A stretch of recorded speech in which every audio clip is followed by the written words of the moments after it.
Welcome back. Our GMC Sierra tweet of the night is from the Pittsburgh Penguins welcoming Braden Yeager into their organization. It's too similar to Yager. I know some people will probably mispronounce it as Yager, and I'm hoping the Penguins will make an announcement soon that Yager will have his number retired sometime this year. They're always looking for theme nights or big nights or promotional nights. That would be a tremendously big night.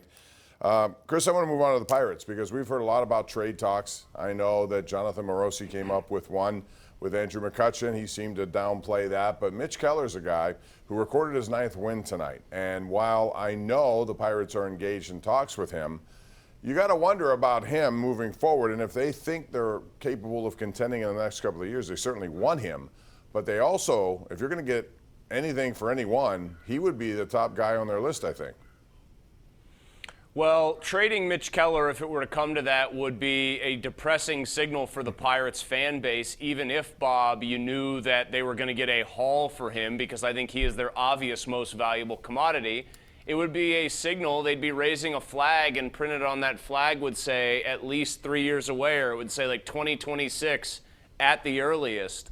And that would be a long time into Ben Cherington's tenure for you to be getting, any kind of significant results. So I think a trade of Mitch Keller, if it were to come to pass, and Morosi said he thinks it's still better than 50-50 Keller's on the roster post-trade deadline, I think that would be a sort of disastrous sign for how the Pirates view themselves in the present. And it's kind of jarring for a team that on June 1st, I want to say was in first place or close to it, that we're already talking about would they move their best asset and their best pitcher to a contending team. That's sort of a reflection of just how awful this month has been for them. Yeah. I don't think they're going to do it. I think they're going to sign him eventually. I think they need to. He's only 27. You put him, and if you take Paul Skeens with some of these other guys they have, and you hope that Contreras can get it, Ortiz, and also Oviedo, that could be a very nice-looking staff for the short-term future. Right now, let's go to the Lions. They should take Dylan Cruz, Bob. They should take Dylan Cruz. You're preaching Stop to the living choir. in your Scott Boras fears, everybody. If I'm preaching to the choir, that's fine. All you people out there talking yourself into Skeens, a guy who was pitching at one of the military academies last year.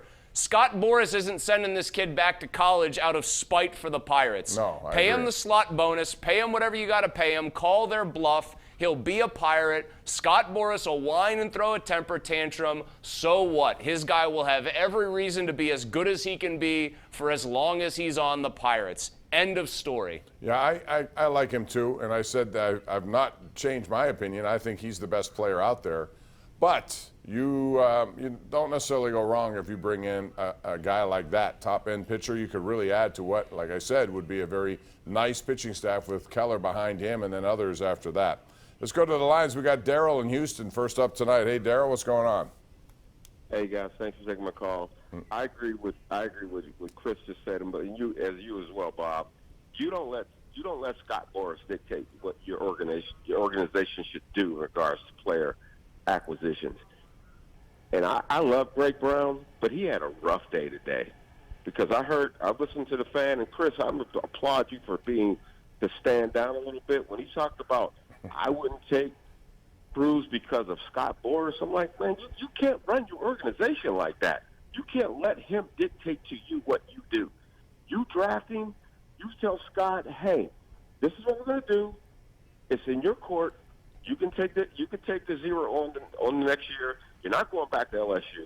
But to say, hey, I wouldn't draft Cruz because of Scott Boras, that's a loss leader, and that is a bad approach. Yeah. Thanks, Daryl. I agree, too.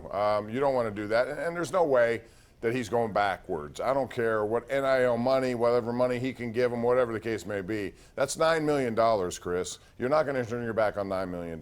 And if he's as good as he is, he'll be up here shorter, and they can't do anything but promote him if he's that good. Even if he starts in AA, AAA, he'll move quick. Yeah, I mean, I know why Scott Boras doesn't want his clients going to the Pirates. He thinks they slow roll him going to the major leagues, and I think he's probably got a point there, at least in certain cases. I would hope Cruz would be the rare guy who tears up the minors so bad the Pirates have no choice. But like Ellie De La Cruz came up before Henry Davis this year, and he's much younger than O'Neill Cruz, and the Reds didn't have a problem bringing him up. But yeah, to put a cap on Greg's answer when we asked him, or I asked him about that today, I hate that mindset that because you don't like the agent and the agent is a headache for the team, that you don't draft the agent's player because, as Greg put it well, the second Cruz gets signed and is in the organization, the clock will start on people wondering when he's going to not be a Pirate anymore. What is anybody, just sorry for getting on my soapbox here, but this drives me nuts. What does anybody think's going to happen if they take Skeens number 1? We got to take a break here. When we come back, we'll continue the conversation right here on Sports Radio 93.7 The Fan, as well as right here live on television. It's Pittsburgh CW. This is the Ireland Contracting Nightly Sports Call.